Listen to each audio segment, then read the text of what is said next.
Hi. So the idea behind this is like along the way, because I didn't have anybody to really teach me or anything like that, I had to look a lot of stuff up, and I had to do a lot of reading. I had to watch a lot of videos. I had to do a whole lot of learning about mixing, mastering, all this stuff. Um, Even something as simple as like how to use the plugins to get my sounds and my instruments right and stuff like that. And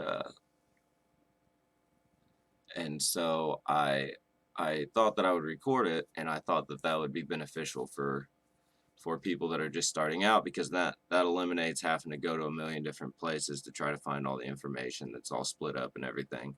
So I thought I'd just, maybe this video and I mean, there's obviously more videos, but this playlist, and then maybe I'll make another little series inside of this playlist um, to kind of try to uh, consolidate all the information that I've had to look for various different places into one spot for people. I do go pretty in depth about certain things, because it's really important if you're trying to take it seriously and you want your stuff to sound halfway decent when you get done. Then you kind of, I mean, you have to do these things, or it won't.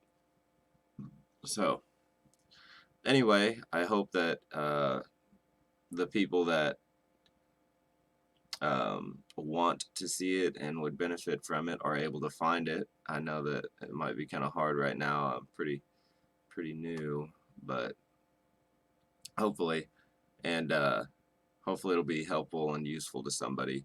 So without any further ado, I will cut to the first episode. Thanks for watching. I appreciate you being here for this.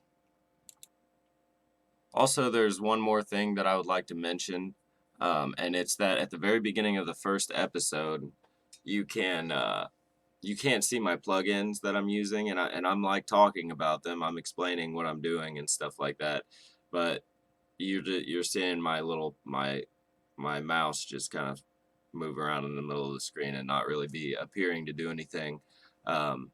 I did fix this partway through the first episode, and it is fine throughout the rest of the videos.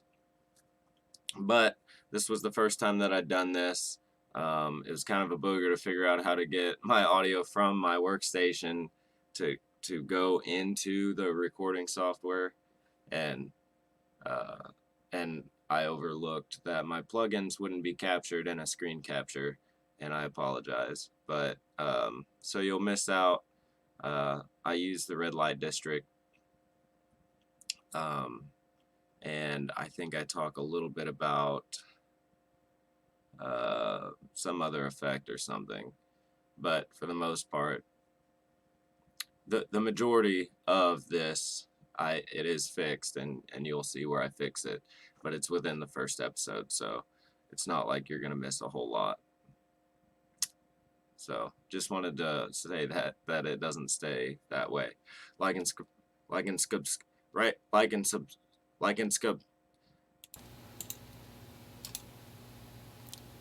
Okay, I don't really know why I can't get rid of this, but whatever. All right, so we don't really need the mix tab that big right now. Okay, so I don't know how everybody does this. I usually start with like some chords, or I start with, sometimes if I've already got a melody in my head, for like the vocals or whatever else, then I'll go with that. But a lot of the time, I just start with chords, and then like the feeling that I get from the song itself kind of guides me in my lyric writing too. And I don't really have a specific set of ways that I do things or anything like that, so that's probably why half the time I end up writing like kind of country sounding stuff, and other times it's a little more poppy, and sometimes it's a little more more like R&B and hip hop, I guess. I hate to call anything that I do hip hop because it's really, I mean, that's pretty gray. I don't know. So I use Studio One. This is my workflow. We're gonna go for it, and I'm gonna try to explain everything I'm doing as I go. So I use Studio One. A lot of people use like Ableton or Logic's Pro, I think. Some people use Cubase or whatever. I usually stick to. I mean, I bought this. It was on. I think I got it on a Black Friday sale or something, which was cool because then I was able to buy, you know, my speakers and stuff that I can't use while I'm doing this because the mic is right here and the speakers are right behind the computer there. So unless you just want to listen to screeching feedback, then that doesn't really work. So I like percussive sounds. I have to kind of like peer around my mic here, and I usually go with like I really like the harp, but then I like to like transpose it down to like a lower octave, and that's usually where I get like my bass that I'm gonna start with, kind of, because I just really like that sound.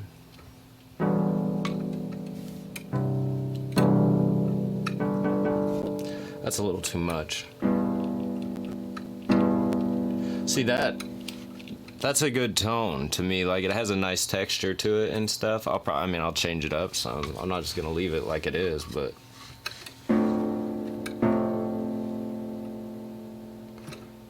that sounds like the first chords of Hello. Kinda.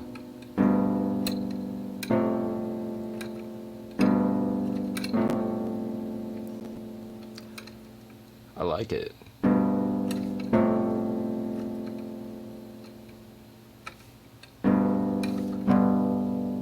No, not that. Okay, so I don't really know what chords I'm playing when I play them, like the chord names or whatever. I just know like my scales and stuff and how things fit. Okay, so that's a G and then an F. But it's not like your standard G, like that's like your normal. I mean, it is your normal triad, but it's an invert. Like, I think, if that's the way that you would say that.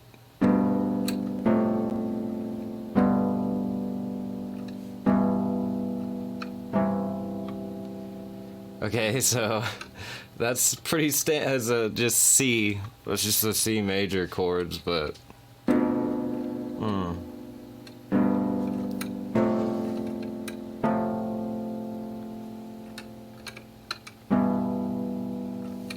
Yeah, so that's really not the direction I'm trying to go.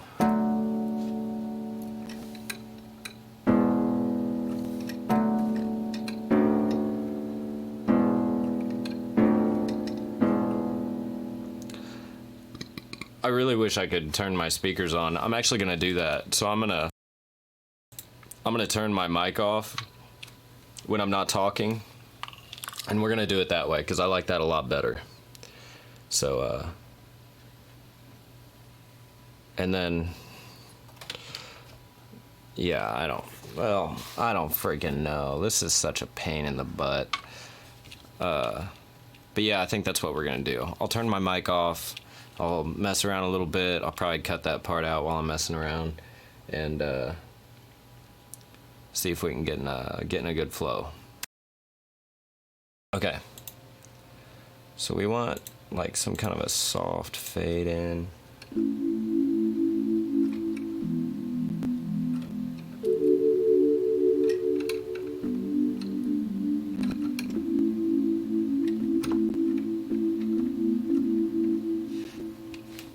Okay. So I'd like it to be like, I'm using a lot of major keys, and I'd like it to be a little bit darker sounding. So if we undo this pan, because we don't want it coming out at different places if we're gonna have two different tones.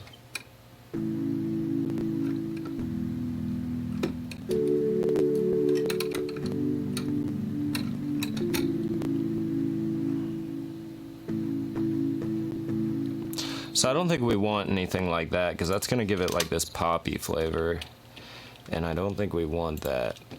So I usually just like I get the sounds and everything the way I want them as I go, and I don't really wait until the end of the song, because I need to know where it's headed before I choose the next thing, to me. And that's just how I build it. But I know a lot of people will put like an entire song together, and then they'll go back and they'll change the sounds and make them fit right and stuff like that. But to me, it just makes more sense to build it all at once, kind of. Like not completely, because you're gonna go back. You're gonna go back and fix stuff, and you're gonna go back a million times, whatever. But like, to me, okay, so like when you paint, you don't just like paint something all one color and then go back and put a nose on it. Like if you're painting a portrait, like you paint and then you put the shadows in and stuff, like the basic values before you move on, or you'll never know where anything goes. And you could paint that way, but you'd still end up. But then at the same time, you can't like paint a nose in perfect detail and then try to build a face around it, because that, if you like what I'm saying, like your shit needs to come together like together. You can't just put it together separately and hope that the bigger picture works out or whatever. To me, and you don't even know what color you're using if you don't have your sound on your palette, right? So, to me, I like this sound.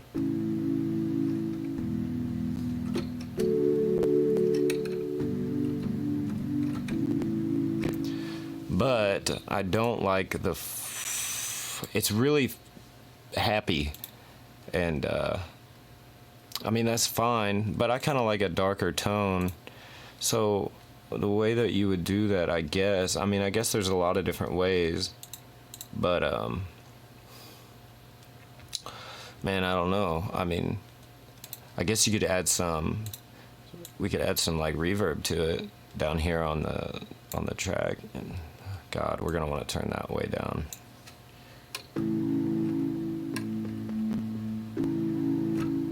That was not very much at all, was it? That's just the output. Okay, so what we want is like broken, big meaning. That old radio is probably the closest to what I'm thinking.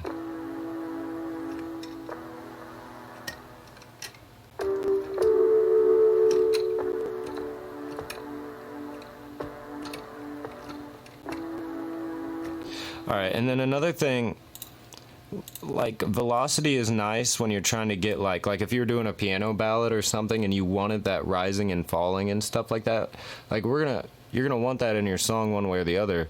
But like with something like this, you really need consistency. Like you don't want one note to be loud AF and then the next note to be real quiet, because then when you try to mix, you've got all these transients that you've got to tame before you can actually get a good ear on it to understand what's even happening. So this kind of works like an EQ a little bit too.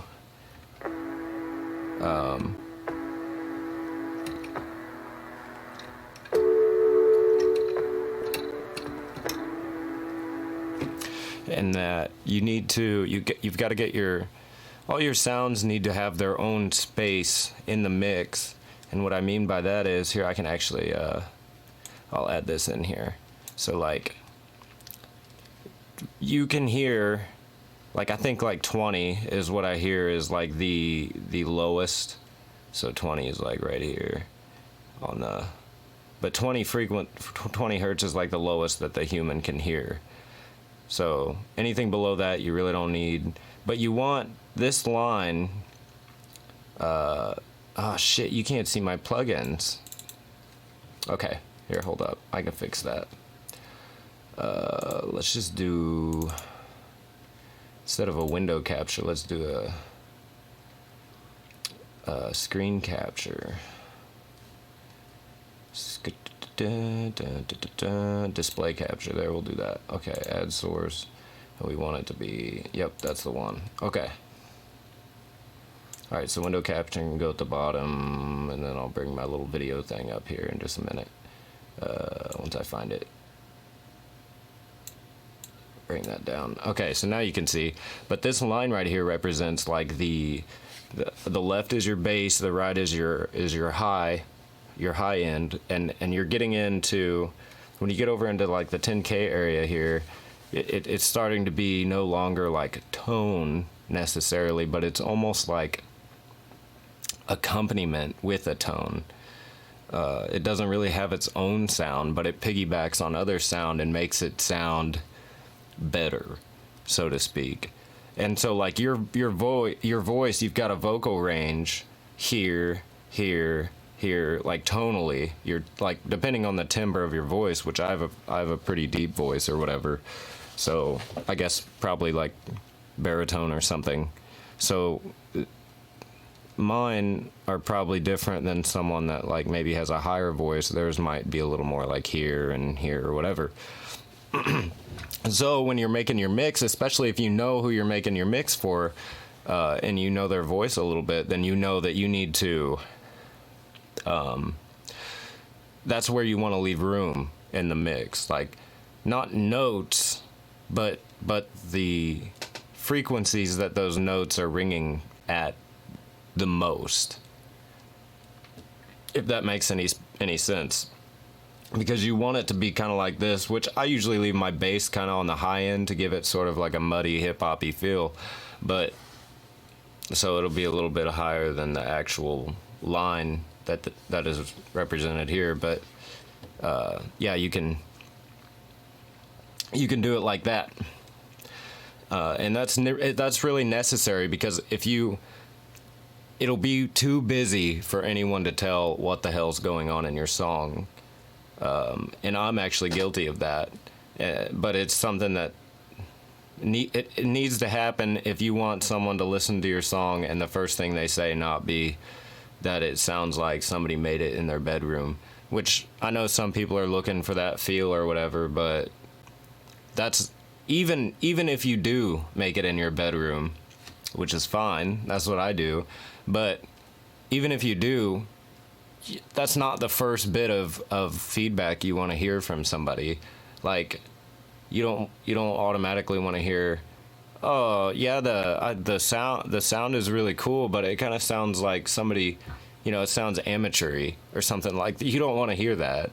Like, if you're going for like a lo-fi vibe or whatever, low fidelity, or you're in that kind of bedroom pop space, that's totally cool, and that's fine, because that works really well for people because they're working with what they've got. They don't have to buy the most expensive plugins. They don't have to buy the most expensive equipment to put out music that's enjoyable for people to hear or whatever. So that's. Hey, thanks for watching. I know it's kind of started slow, but we're gonna get the ball rolling at some point into actually mixing, actually doing all these things. And hopefully, I mix kind of as I go through the song, so that way I'm not sitting there mixing for days and days and days. Hopefully this helps. Like, subscribe if you're going to, if you want to, or whatever. I'm not putting a gun to anybody's head, but, have a great day, and stuff. All right, I'll